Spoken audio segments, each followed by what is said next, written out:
Okay, we'll make a start. Welcome everyone to the Myths in Sport Coaching webinar. We have had a summer break, so I hope everyone's had a lovely August. And we are at the end of September. Can't believe that already. Just want to give a big welcome to Dr. Laura Healey, who's going to be talking to us about goal setting tonight. Is it effective? We all think it is, but I'm sure we'll stir up a big debate at the end. Before I forget at the end, do look out for advertisements over the next couple of days for the next webinar in October, which is with Professor Brendan Cropley on is coaching a 24-hour job and myths around burnout and coach wellbeing. So I'll pass over to Laura. And Laura, I'll put myself on mute and I look forward to a great session. Thanks for joining us tonight. Perfect. Thanks a lot, Amy. And thanks everyone for being here. I'm really excited to be talking to you this evening. And I'm going to be talking about this chapter, which I wrote alongside Desi McEwen from Bath University around the evidence of goal setting within sport and whether it is actually effective at improving athletic performance. So just to add to Amy's introduction, I'm a senior lecturer in sport and exercise psychology at Nottingham Trent University. And my research interests are relatively broad. So obviously the one which relates to the work I'm presenting tonight is around effective goals pursuit in both sport and physical activity. I'm also interested in mental health in and through sport, and particularly how we can use sport and physical activity to promote mental health and mental health recovery. And also conducting some research alongside some PhD students on relationships in elite sport environments. But obviously the aim for today is to talk about effective goal pursuit, essentially. And also just to add, because I'm conscious of the audience here, is that I am myself a coach predominantly in youth settings. So the sport that I coach most frequently at the moment is hockey. Within a grassroots hockey club setting in my own club. I also coached within the talent development structures within hockey, and in what feels like a previous lifetime now, I used to be a sailing instructor, and so do have some expertise in terms of working within, I guess, more diverse settings outside of perhaps the more traditional sports. So working within outdoor centres. Again, predominantly teaching children, but also some adults. So that's a bit more about me, but let's get on to, I guess, the reason that you all are here tonight to talk about the evidence behind whether goal setting is effective. Now, I'm fairly confident that most people in the room will have heard of goal setting. It's a fairly well-known technique.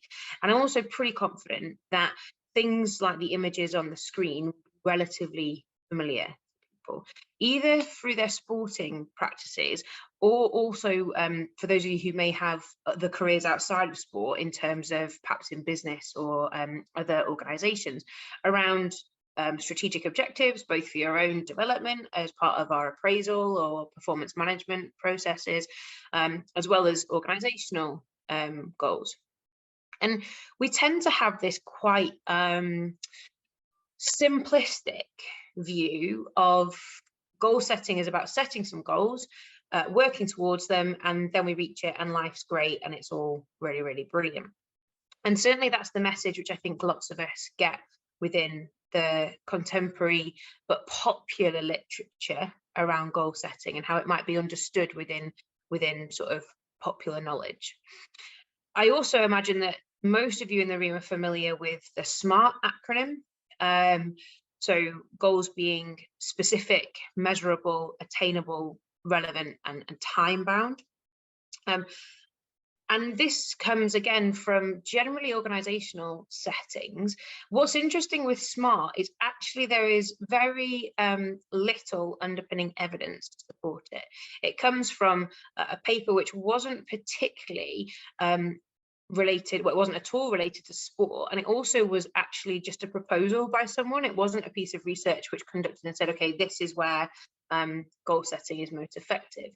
There is some theory which broadly aligns with it, but I think it's a really great example of how things which sound good are easy to implement, and kind of makes sense perhaps to us in what we understand of popular knowledge and popular psychology, has really been taken hold of without perhaps any evidence that it is actually effective. And I think that's really interesting, as actually how many organisations, even my own organisation, when we're setting goals for our appraisals, are encouraged to make them smart. And I sit there and I'm like, oh, why are we doing this? So it's really important that I think actually, and what I'm hoping to achieve with the talk tonight, is actually we can think a bit more critically about goal setting, and think a bit about whether the evidence is there to support some of the mechanisms that we're suggested to use. And so I'm going to really focus on sport, because I imagine that that's actually the context that most people here are interested in. And it's certainly the context that most of my work is conducted within. And that's important because actually sport is quite a unique context. It's very different to business. It's very different to organisations. It's also different to health. And I think, again, that's probably one of the criticisms of the literature, is how we're perhaps taking ideas from other areas and trying to say that should definitely work in sport, and actually perhaps with not the robust level of evidence to support that. So I guess the big question is, does goal setting work? And the simple answer is yes. Setting goals is more effective for enhancing performance than not setting goals. But that's a bit of an issue in itself, because we're perhaps not comparing it to other ways in which we enhance performance. It also is effective at enhancing other outcomes, so perhaps our sense of confidence, our motivation, lowering things like anxiety, and also can be beneficial within individual and group level outcomes. So you might be thinking, she's just going to finish her talk here because she's kind of answered her own question. But the reality is, and sorry, just to add that a recent great paper by Ollie Williamson, one of our former students, who's now based jointly at University of Lincoln and Southern Cross University, has conducted a review of goal setting and found that actually goal setting does have a medium and positive effect on performance. But you might have guessed that there's a but coming. And that but is, within that review, some studies showed a really large positive effect of goal setting on performance, but others showed a small and sometimes negative effect. So it's getting to suggest that actually it's probably not as simple as goal setting is effective in improving performance in all situations and all circumstances. And perhaps there's more nuance that we need to be mindful of in terms of how we can make goal setting most effective at enhancing performance. And again, when we look at some of the existing literature and theories related to goal setting, specifically in sport contexts, we know, and I'm sure lots of you are perhaps use goal setting within your own coaching, it's a really widely used technique within sports psychology. It's often highly valued by coaches and athletes. And when we look at some of the other techniques, such as relaxation, arousal control, self-talk, then goal setting is the most widely used. But we also know that actually there are some athletes, some coaches, and some sports psychology practitioners who have less positive views about goal setting, might not be so keen on using it, might have tried it and actually found that it wasn't as effective. And that links to the recent review about how some studies showed a negative effect. So actually it's not necessarily going to enhance performance in all scenarios. And I really love this quote from Burton et al., Damon Burton, who's done a lot of work in goal setting, and particularly in applied setting. In that goal setting is a paradox. It's a straightforward technique which is often more complicated in practice. So I think that goes back to this idea of we just set smart goals, we set out a plan of how we're going to achieve them, and then we set on our way, and eventually we get to the goal. Whereas actually it's probably a much more complicated process where we move forwards and backwards in the progress we make towards our goals. And I really like the image which I've put on the screen around how the two paths may represent two different athletes on the journey to perhaps a similar goal.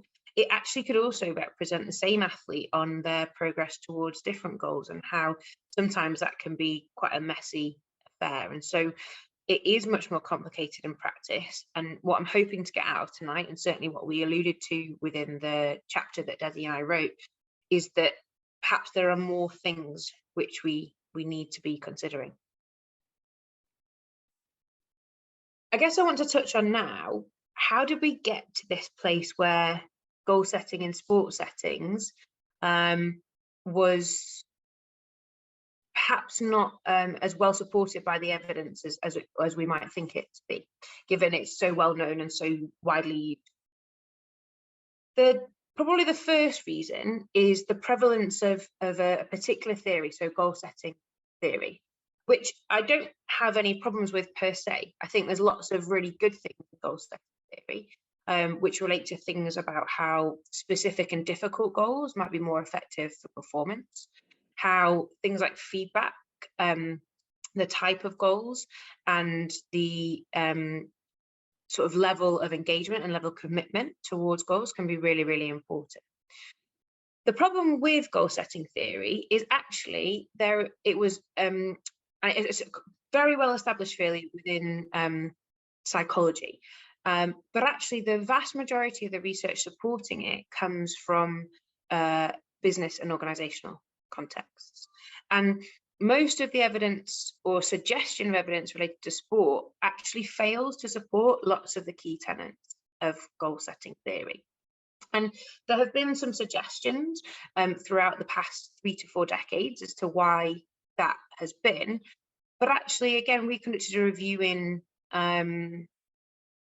recently on goal setting theory in sport, and found that there wasn't much evidence to support the use of the key tenets of goal setting theory, but also that practitioners and researchers weren't always consistently applying it, which kind of leads to the question is it just that they don't know enough about the theory to apply it fully?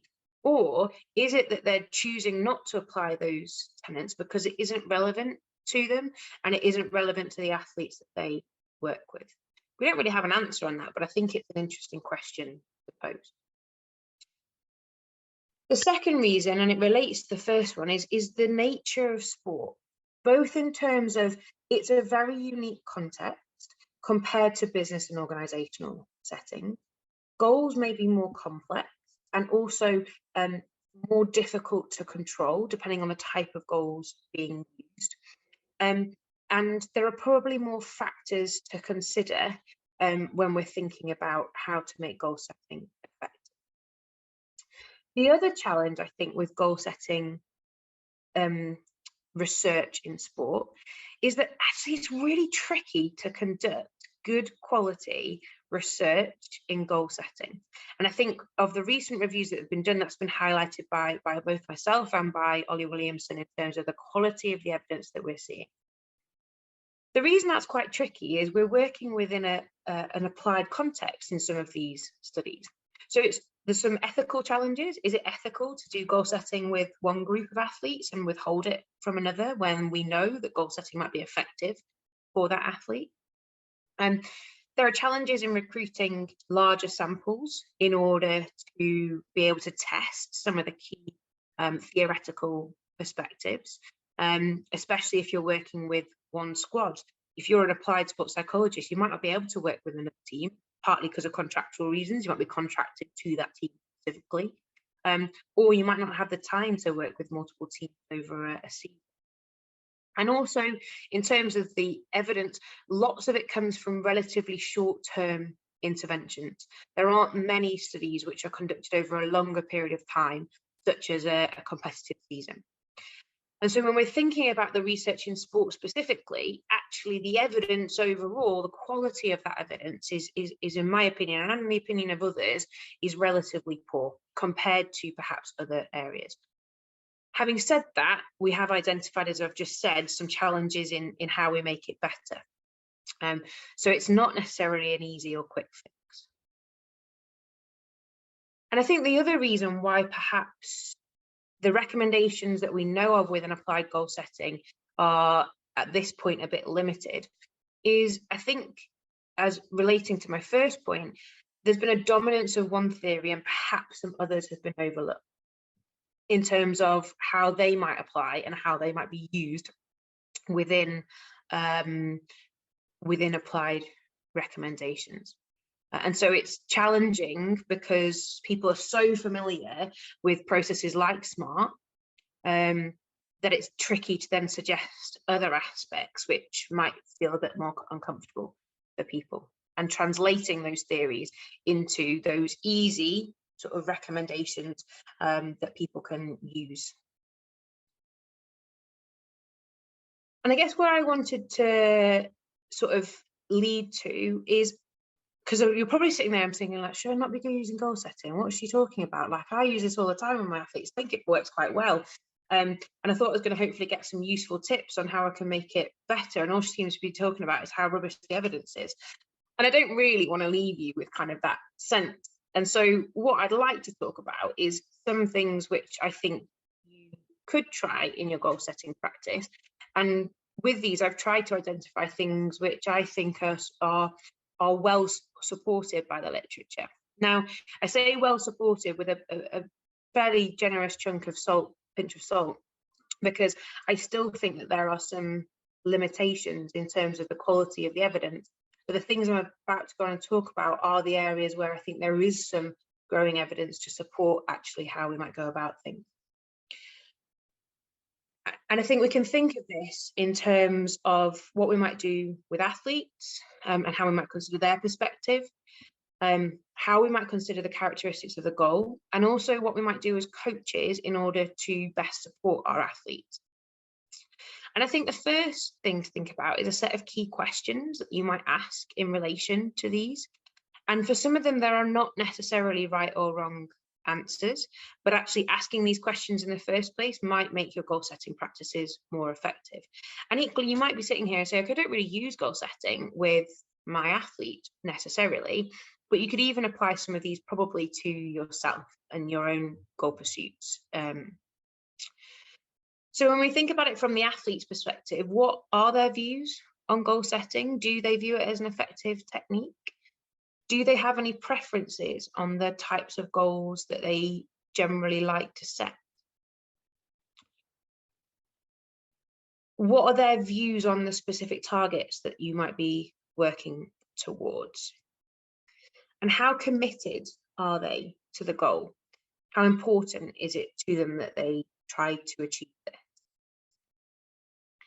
In relation to the goal itself, I think it's important to think about what type of goal should we be setting for this athlete at this time.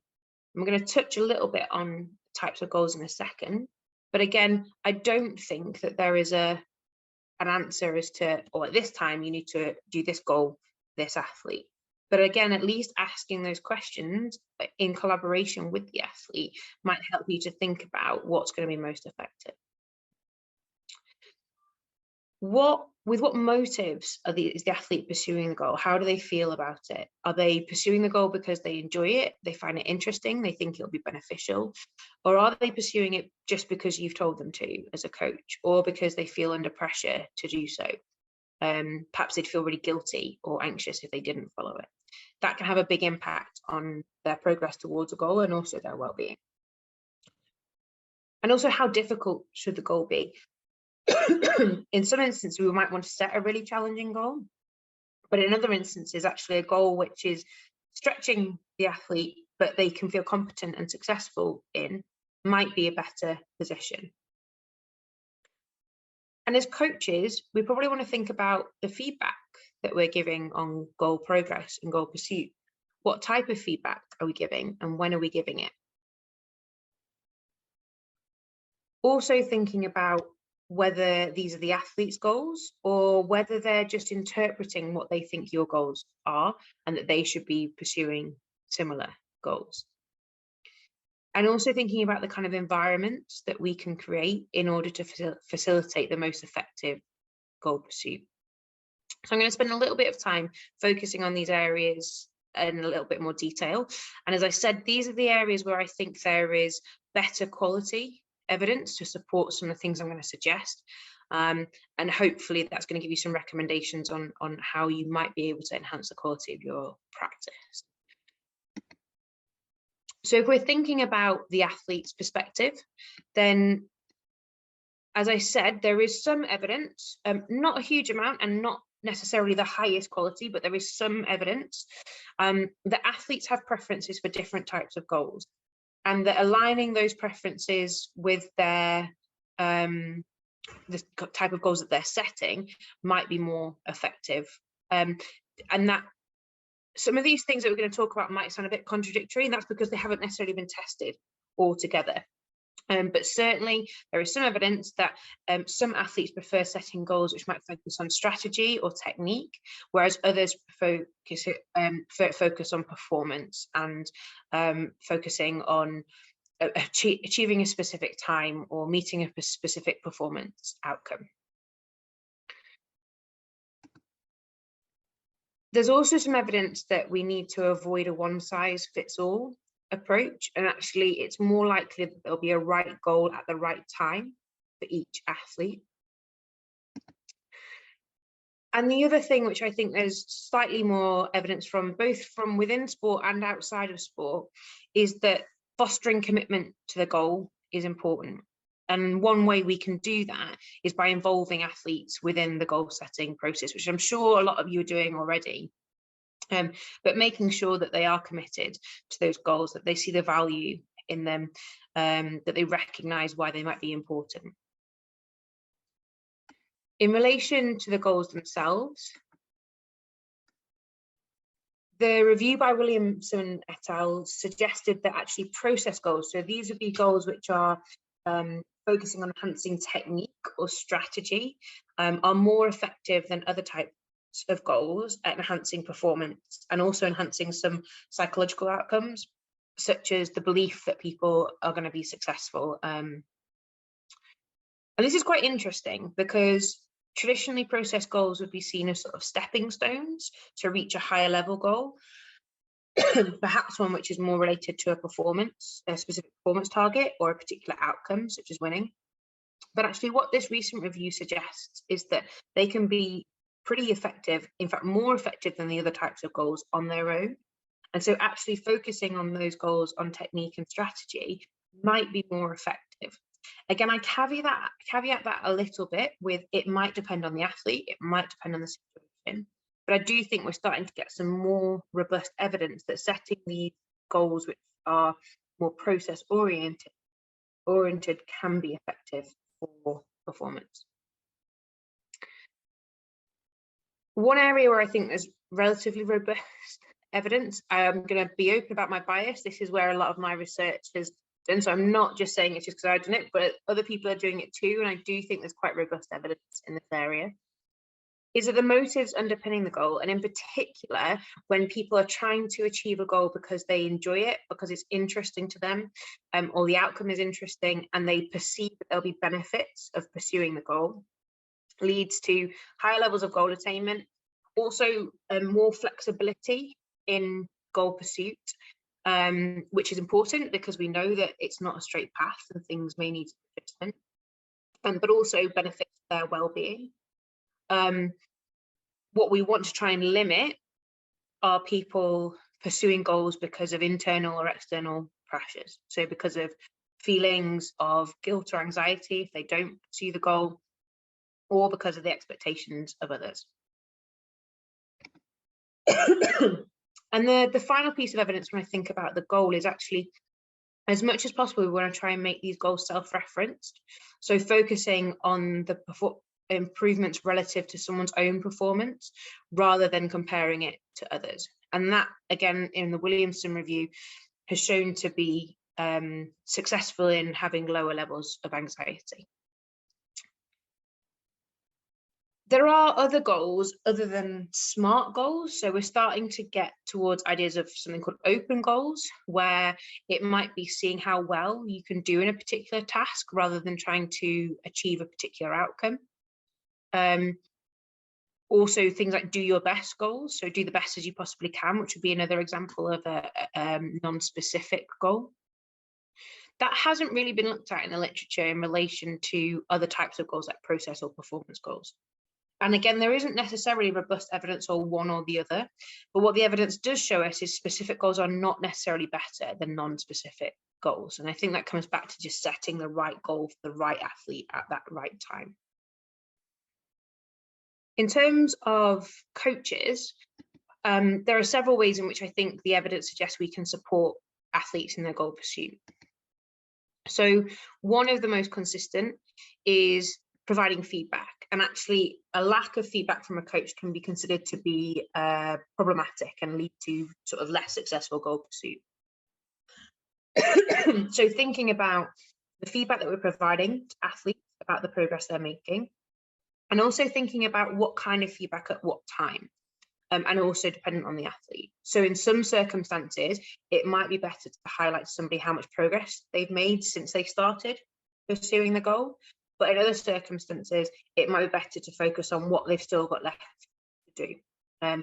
Again, the evidence from sport in relation to that, it's not really been tested, but there is some fairly robust evidence from other contexts. And also the environment that we create as coaches. Pursue their goals. Sorry, Amy, didn't know if I'd pressed something by accident.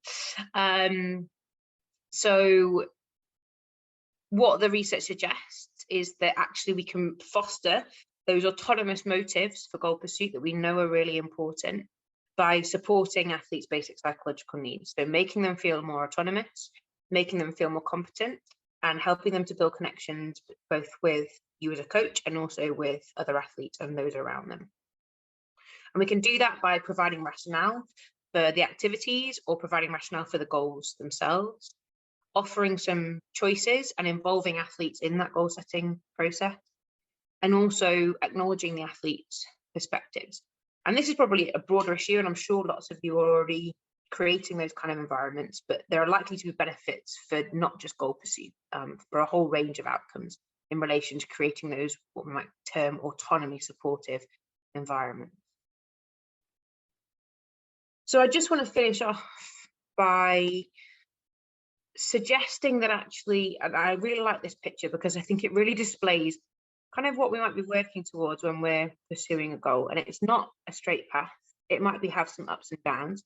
We might not necessarily see exactly the endpoint that we're aiming for. We might just have a broad destination in mind. And I guess where I'd like to finish is by actually encouraging, and I'm hoping that we can foster a bit of discussion around this, encouraging some of you to get involved with some of our research.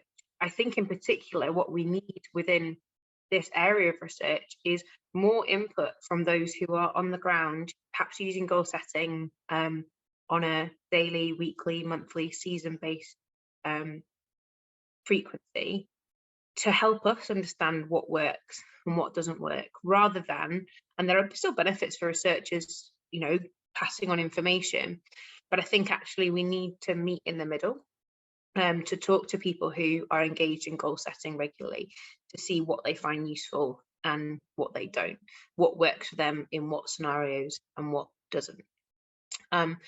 So I'm going to pause there and kind of throw it open to the floor. I can see that there are some questions or comments in the chat. Just to find it interesting about what perhaps has resonated with you, what you can reflect and see from your own practice, and really go from there. I'm really hoping that we can have a really useful discussion for the remainder of the session. Thank you, Laura. Do you want to stop sharing so we can see everyone? And if anyone wants to come and ask questions, I'm more than welcome to. Or I'll start by reading Mustafa's question, if that's all right, Laura. Absolutely. And I want to say I work with Mustafa. I haven't given him anything like, you know, it's a genuine question. It's not a plant. So Mustafa asked, in terms of feedback, any thoughts on how often goals should be reviewed? His sense is that goals are often reviewed at the start and end of a session and perhaps at a midway point, but is that enough to ensure goal progress? Really good question, and again, probably one which doesn't have a huge body of weight behind it in terms of what we can determine. But I would probably give a relatively cautious answer of more regularly than what they are, and probably a bit of linking in between. And you obviously don't want to make it too onerous, but actually helping athletes to understand how what they might be doing in a specific training session might be helping them to reach a goal that they're aiming towards, and then perhaps providing some feedback about how they have made progress within that training. And that could be maybe on a weekly basis. But I think Mustafa makes a good point there, that sort of beginning, middle and end is not enough, especially if we're reflecting on the idea that goal progress isn't linear and we're likely to move backwards at times as well as forwards.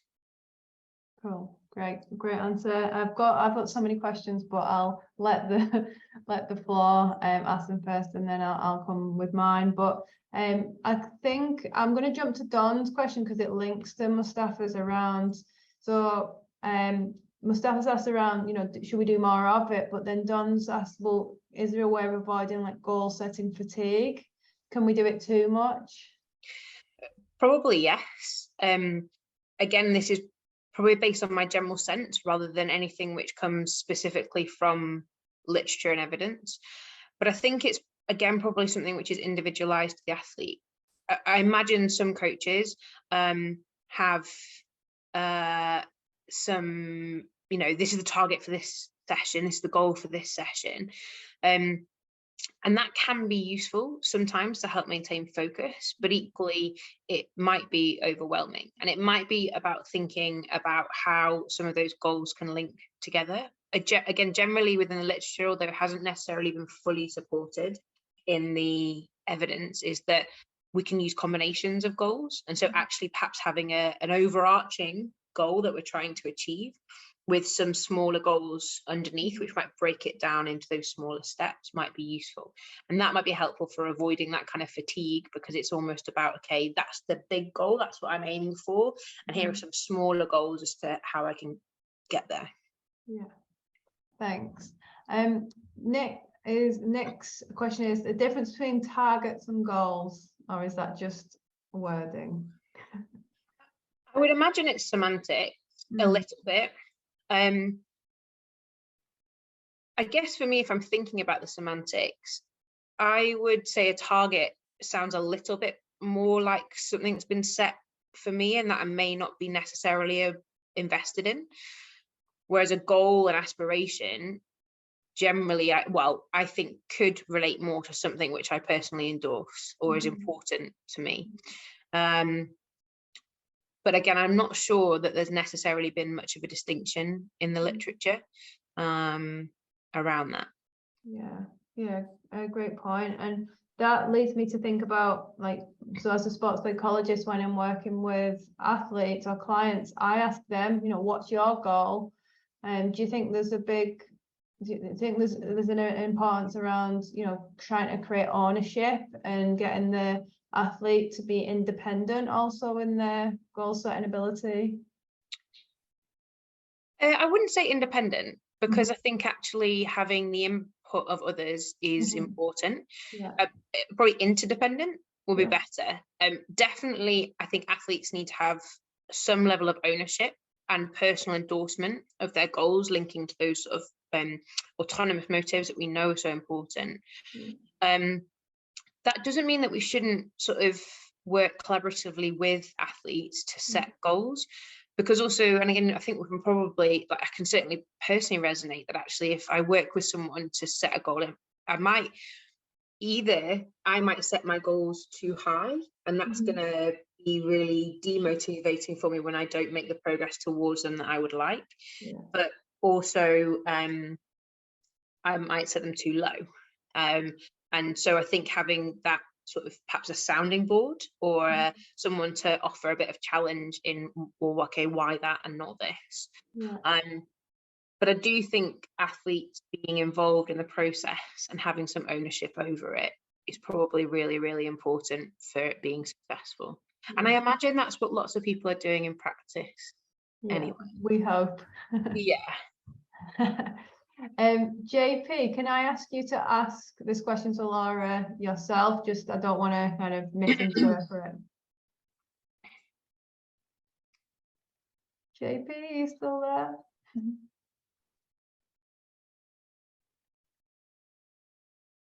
Okay, I'll ask.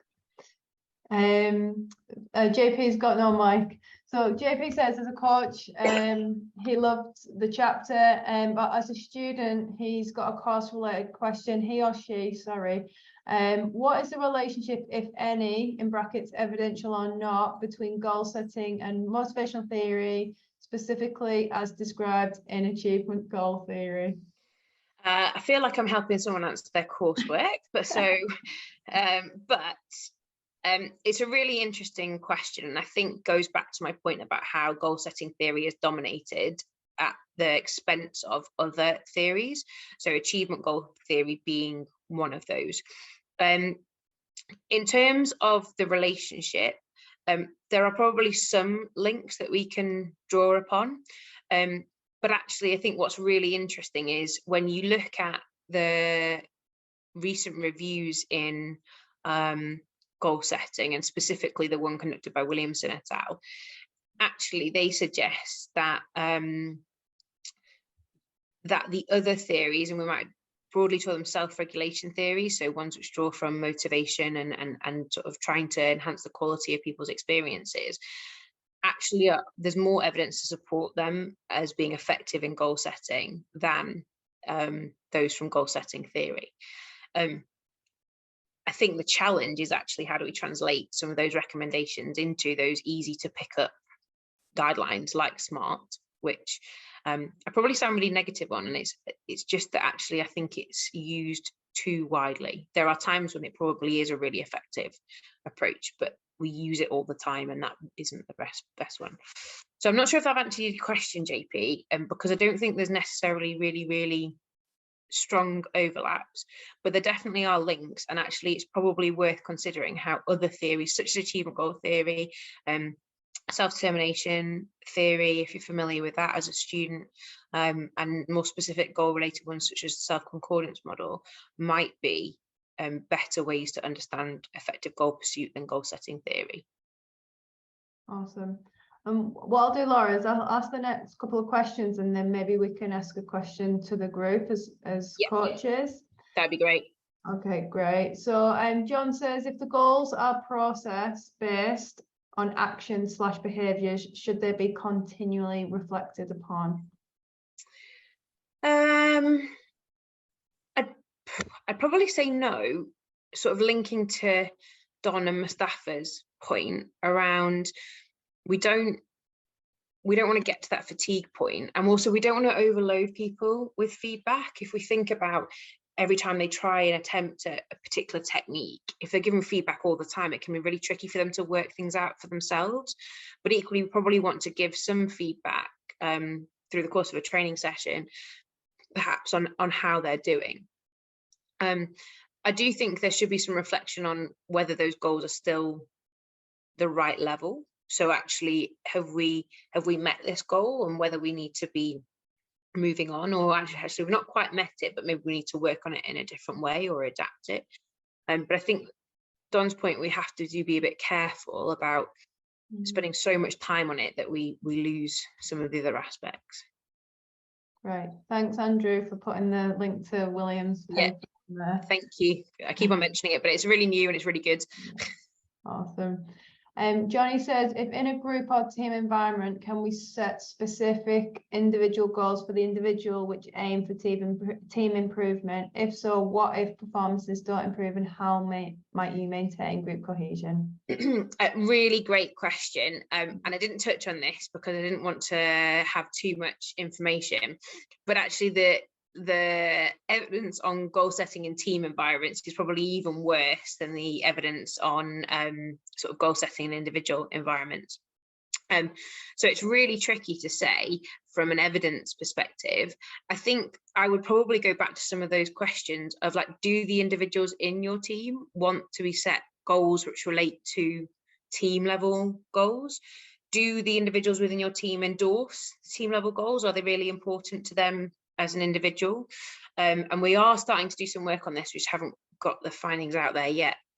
To what extent have the individuals within the team been involved in agreeing and setting the team level goals?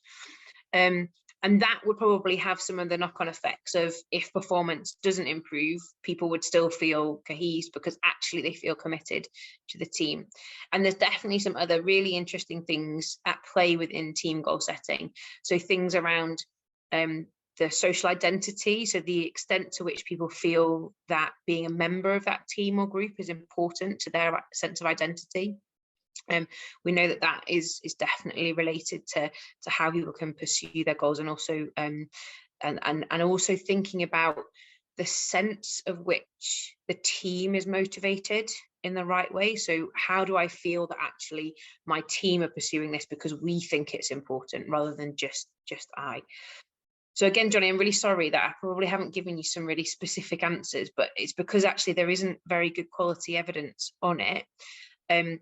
But again, I think I would go back to asking some of those questions around what's the right goal for this team at this time, and then perhaps working downwards around how do individual, and it might be that actually some individuals within the team may benefit from having some goals and how their role contributes to that bigger team goal, and there may be some athletes who actually don't benefit from that, and I think that would be really interesting to try and understand. Yeah, great point. And that's something that even as a sports psychologist working in it with a team or with a coach, coaches always ask, should I set individual goals? How should we set team goals? So I think it's a really important consideration. But as always, it's complex. There's no one answer, is there, Laura? No, afraid not. Sorry. I'll let Margaret ask her question. Margaret said she thinks we've answered the question.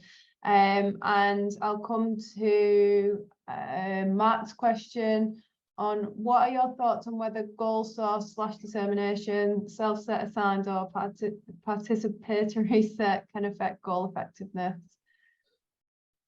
So that's a really good question. And I think that it again depends on how we go about things. I don't think that necessarily assigned goals are problematic if efforts are made to ensure that the athletes understand why that goal might be important, the benefits that they might receive from pursuing it. Perhaps having some level of choice. So the goal, you might offer a choice of goals, and actually choosing, the athletes can choose option A or option B, or the goal might be the same, but the way they achieve it, the way they go about pursuing it might be different. So it's tricky to think of in a sport context, but like in a health context, it could be, okay, we want to enhance your level of fitness. You can either do this by following a running program or a rowing program. Which would you prefer? And that you might be able to think of examples from your sport. So I think it's about how we use assigned goals as opposed to saying self-set are better. It's about involving the athlete in some form. And I think a couple of people have asked about ages, and I think that's where I would say, and this is based on my experience as a coach, actually we can still involve younger athletes, or even children who probably wouldn't consider necessarily athletes. They're in the sort of exploratory phase of their sport participation. We can still involve them, probably just in a different way, to how we might involve a senior elite athlete competing at the highest level. And I would expect that actually, as a result of that involvement, whether that's self-set or participatively set or assigned, but that would foster some stronger levels of goal commitment. So I hope that answers your question, Matt. Awesome. Right, I'm going to come back to Eric's question at the end. I want to open it up to the room. I know Dawn, Margaret, John, you're all coaches, and I'm sure many more of you are. What kind of goal setting might you use, or how do you set goals with your athletes and your teams? And I know I'm kind of putting the group on the spot a little bit, but would anyone be happy to share any reflections on what Laura spoke about today, or any advice from your perspective on how you set goals?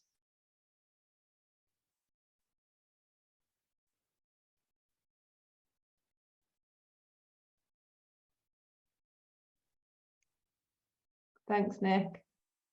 I'm happy to chip in, but I guess it's slightly less sport and a little bit more about development of adults in the work environment. So I'm leadership and team development, that sort of thing, although volunteer coach as well, and see some elite level goal setting through UCAD because I chaperone for them.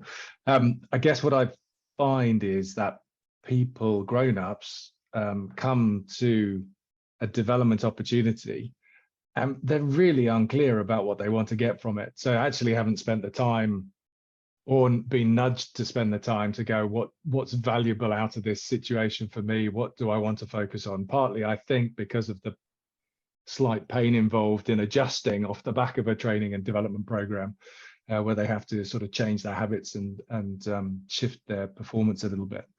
But I suppose what seems to help is push fairly hard for the mechanism of goal setting in the first sessions, and then gradually build that habit inside of them, so they know that the expectation is coming in subsequent sessions, that they're reviewing how they've done with previous goals, and that they will be setting it for subsequent goals. So yeah, I guess that's life in the corporate world from my point of view.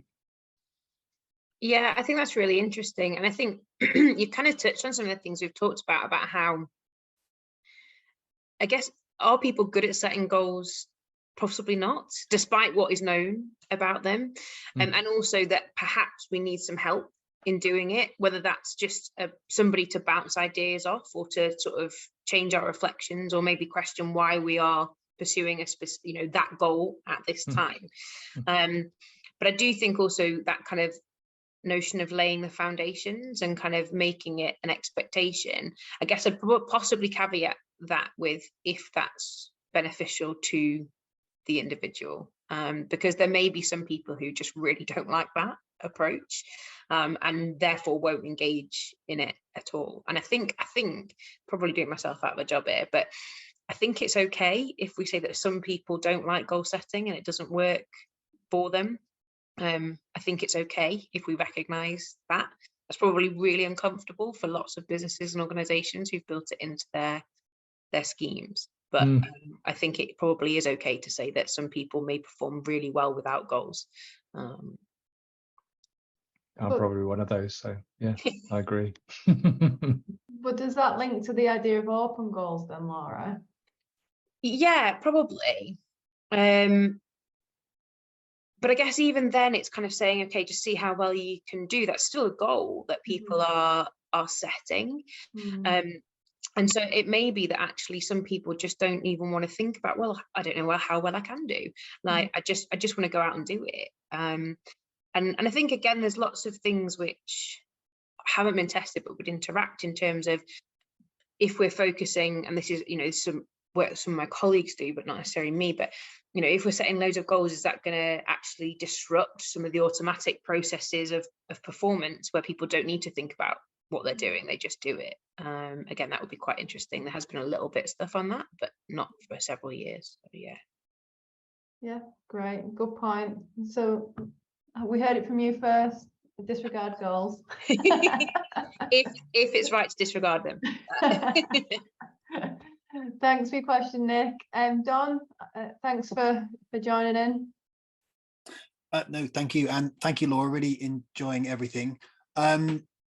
Yeah, so top of my list, I guess, is an experience I had over the summer. Like you, I coach in the talent development space in hockey. That's where I'm thinking about at the moment. And we went to a tournament over the summer. We had 6 games in 8 days. And we used goal setting sort of through that performance sense. And we've talked mostly about training examples this evening. So this was over the course of a tournament. And I guess as we were trying to set goals with and for the group, what we tended to do was we sat down one-on-one with each of the players across the coaching team. We set them a goal, they set 2 goals for themselves, and we sort of tried to work out who this was working for over the course of that tournament. And I guess partly I asked about fatigue, because I think some of these, they were 14 and 15-year-old girls, got fed up with that fairly quickly. So we kind of let it go. And with others, they found it more useful. And then others we pushed a bit harder with. But I guess it felt a bit like we were guessing a bit, I guess, in terms of, should we push a bit harder here? Should we keep them focused on this task, or should we just let them do their thing? And it's okay, actually, if they don't want to do this. And I hadn't really found a good answer for that anywhere. So I'm just kind of throwing that out there. And if anything sticks, then it'll be great to hear your perspective. I think what sticks is we need to plan a study for next year's JRPC camps to try and tap into some of these things, because you raise really interesting questions. As I don't think we have a good marker of who it might work for and who it might not work for, and under which circumstances, or even you know, if you'd set different types of goals for some of those athletes, would that have been more effective than the goals you were setting, even though they were still being involved in that goal setting process? So I think it's really about trying to tease out some of those things, and that's why I really want to try and, you know, that's why I was so excited to come and do something like this tonight, is to actually listen to what people were doing and potentially think about, okay, can we work together to try and tease out some of these things which you're saying, okay, I tried this, not sure it worked for everyone, so what should I do differently? And I go, well, I don't know, let's find out, because I think that's really, really important. So again, that's a really almost cop-out-y answer, but I think it's a really, really, really important point, because we don't have those answers yet. And it's, I guess, what the message I've hopefully got across this evening is all of this is so nuanced, and actually, I think traditionally we've tried to have these easy to implement recommendations, and what we're increasingly finding is that there are no easy to implement recommendations, because what will work for one athlete at one time might not work for the same athlete at another time. Yeah, great, thank you. Thanks, Don. Thanks, Don. Chris Chappie just says, Don, that he's found the same fatigue when in a regular season, and also that some crave it, and others just feel like they're going through the motions and it's a tick box. So you've got someone who's feeling your pain also. Margaret's also said that she's happy to talk about the struggles she's had with goals and athletes. Margaret, can I hand over to you? Yeah, I think I'm unmuted. I'll be brave enough to find myself. Can you see me or not? Yeah, we can, Margaret. Oh dear. Sorry. Oh well. I just to explain, I work with target pistol shooters, so they're within Olympic and Paralympic groups. Well, obviously, their ultimate goals are to get to the Olympics or the Commonwealth Games, and they get very focused on score based, because every match or every training session they come out with scores and things, and you have to try and drag them back from that, saying yes, but it's all broken down into these. You know, they want to get the score to get to be selected for certain matches. We have a minimum consideration score, it's, and I know they get very, very score based, and so I set them goals, or get them to set their own goals for where they are at this point in time. One of them, actually, I was a training session at the weekend. She said she was locking her knees out too much, and you can get knee problems just standing still holding a gun, funnily enough, because you're lifting a weight umpteen times and possibly rotating. So she did actually do that. But again, I find it very, very difficult for them to say, well, I could do this in training, but I can't do it in a match. I said, look, let's break it down into the elements of every part of that shot, and have a different goal. But that's the only way I can do it. But I say and if they're doing well, I keep saying, don't look at there's electronic targets which tell you what the score is. Don't look at the score, just look at your process and try and work on that if it's going well. But as I say, there's all these things, trying to drag them back from the number that's going to come at the end, and actually, did they achieve a goal for that particular time, day, how they're feeling on that day, how much progress they've made since last week, last year. You know, it's trying to make, obviously to keep their positive, so it's a positive outcome, not a negative one. You know, and they always come off and said, "Oh, I shot 3 8s." I said, "Yeah, but how many 10s did you shoot?" And there's an X's as well. But yeah, that's all I've got to say really. But yeah, no, it's really interesting. I guess the things which spring to mind is their immediate source of feedback is their score. And Yeah. so are there any ways in manipulating that source of feedback to make it, or at least adding to it to add more process oriented sources of feedback? And obviously one of those ways are the things we do as coaches, which sounds like you're already doing a lot. But it you know, and again, obviously pistol shooting is not my area of expertise, but just, you know, if you can think about how can I provide some more process related feedback either through you or through you know, I guess if I'm thinking about it from a hockey perspective, I might say, okay, if I'm wanting them to keep their head up while they're looking, then I'll give them something to look at. And so actually they're then getting some feedback on how many times do they look at a specific target, for instance. So I guess they were probably my initial thoughts, is to try and change or at least add to the feedback that they're getting to perhaps move them away. But also, I guess, cautioning that having those performance related targets is not necessarily bad. It sounds like you're doing lots of good things already in terms of also trying to add those process related ones. But yeah, I can see how that is quite tricky. I did say we just talk about the problems I had, but yes, and maybe others have the same thing. Yeah, somebody just I saw a flash up, hide the score. Yes, you can't do that in a match. You can't hide your electronic target. You can actually turn it away from yourself as long as the range officer behind you can see it, but you're not allowed to cover it up or anything. They can in training, but and they do in training sometimes. But you know, they've then got to cope with it in a match, so you've got to build that back in again. So yeah, just sorry, that's my thoughts. Anyway, no, it's really useful. Thank you. Thanks, Margaret. John, last question, and you've got 30 seconds. No pressure. Yeah, it was more of a reflection as a coach. I always find myself questioning what I'm doing, and is it that I need to present the act of goal setting better to the players and the learners that I deal with, and I'm guilty of goal setting to death and doing tick boxes in the past, and I'm trying to rapidly move away. And again, my thoughts around some stuff I'm reading in cognitive science in teaching is that as experts, we perhaps don't get into the minds of the novices, our players, and understand how they interpret the process. And to kind of link to Don's point, they may find it very difficult. And I think sometimes as coaches, we bail out quite easy and go, well, okay, let's give it up. And for me, it's kind of like, I want to stretch and push the desirable difficulty of that process to kind of go, yes, this is hard, but we're here collaborating together. And I'm as interested as you as to where the journey takes us. So it was more of a reflection that, you know, I come out of these sessions and always go, oh, I need to start everything again. So, and this is continued to add to that, which is brilliant.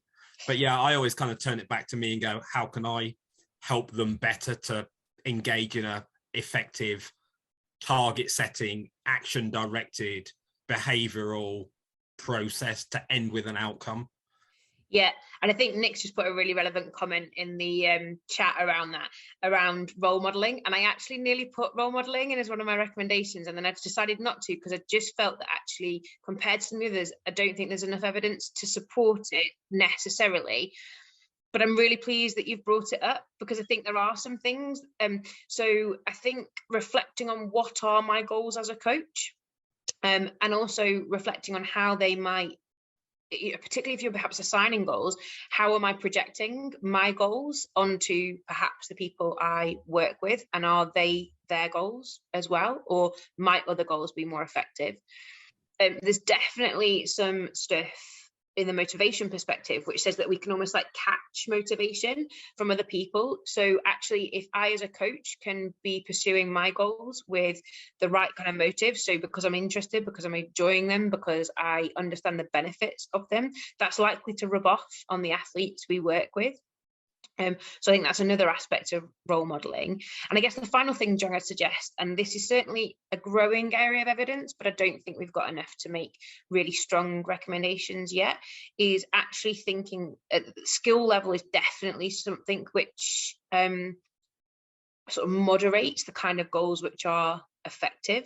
And it's not quite as easy as saying this type of goal is better for this, but there is some evidence which suggests that for perhaps novice participants, where a skill might be complex, and actually almost every skill in sport from a motor learning perspective is really complex, then perhaps we could have more open goals, so just see how well you can do, or even things like learning goals. So that might be like a classic example, which I think lots of coaches use, is like find how many different ways you can sort of solve this problem. I guess the thing I come back to is like the primary level gymnastics classes that I used to have, of like,